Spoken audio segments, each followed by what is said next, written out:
जिस डिजीज़ की आज हम बात कर रहे हैं उसका नाम है निफा वायरस। ये निफा वायरस पायरामाइक्सोविरिडाई फैमिली का वायरस है। इसका ओरिजिन 1998 में मलेशिया के एक निफा नामी गांव से हुआ था, जहां से इसका नाम पड़ा है। इंडिया में ये एक एमरजेंट डिजीज़ है जो केरला एंड वेस्ट बंगाल के इलाकों में पाई गई है। मोड ऑफ ट्रांसमिशन, पहला बैट्स टू ह्यूमंस। जो फ्रूट बैट्स होते हैं जिनको हम फ्लाइंग फॉक्स भी कहते हैं, वो अगर कोई फलों को कतरते हैं या जो डेट का रस होता है उसको काटते हैं और अगर कोई इंसान उस फल को बिना धोए या उसी फल को खा लिया तो इससे ये वायरस ट्रांसमिट होते हैं। Second, animals to human.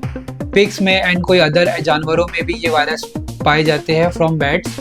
सो उन एनिमल के अगर कांटेक्ट में हम आते हैं तो भी ये वायरस फैलता है। Third, human to human.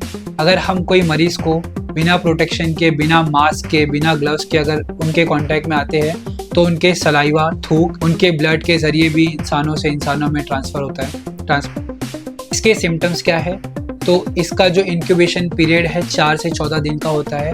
Incubation period यानी इन्फेक्ट होने के 4 से 14 दिन के अंदर हमको इनके साइंस एंड सिम्टम्स दिखते हैं।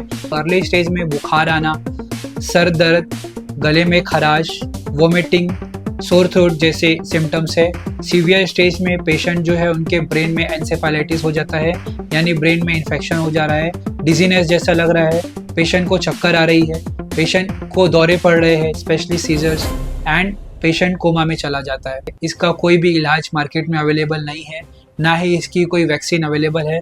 तो हम इस सीवियर डिजीज़ से कैसे प्रिवेंट करें? स्टेप नंबर 1, हम कभी भी कोई फल या फ्रूट अगर खा रहे हो तो उसको प्रॉपर धो के, पील ऑफ करके, छिलका निकाल के खाएं। अगर आप कोई पेशेंट को देखने जा रहे हो तो आप N95 नामी मास्क का यूज़ करें, उसके साथ ग्लव्स पहन के जाए। हैंड हाइजीन एंड सैनिटाइजेशन हमेशा करते रहें।